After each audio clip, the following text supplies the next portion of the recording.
not be able to stay for the whole hearing, but I certainly will look at the information produced here.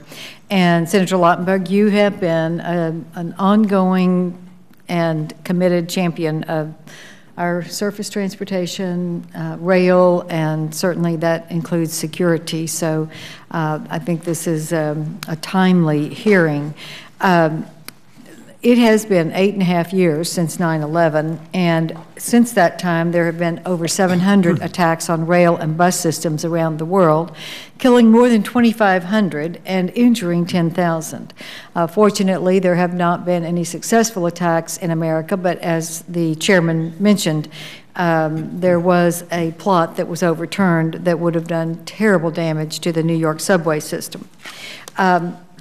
I think that it is time for an open and frank discussion about how we can all take action to close the gaps in addressing surface transportation security. I do believe our transit, rail, and pipeline systems are safer today due to the actions of TSA, DOT's modal agencies, Amtrak, the commuter authorities, and private sector rail, truck, bus, and pipeline companies. But despite that fact, the Act, which created TSA, states unequivocally that TSA shall be responsible for security in all modes of transportation. All indications are that TSA really has more of a supporting role with respect to transit and passenger rail security. TSA mostly encourages security improvements by the freight rail, motor and bus carrier and pipeline sectors since they are owned and operated in the private sector.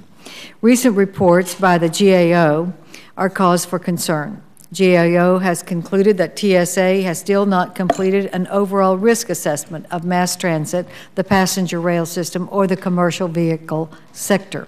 Its preliminary conclusions in an ongoing assessment of pipeline security suggests that TSA is not following up with pipeline operators to make sure that they are making the security improvements included in their security plans.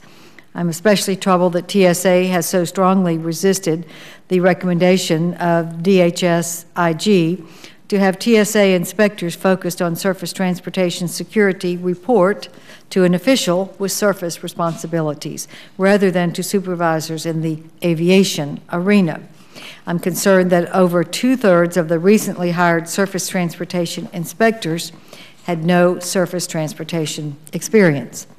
The White House apparently is not satisfied either in this area since it conducted its own independent assessment of surface transportation security, and that was released on April 2nd, conducted by reaching out to government and private sector stakeholders, and found that there is a significant overlap in federal programs and agencies and a need for more coordination between government agencies with the private sector.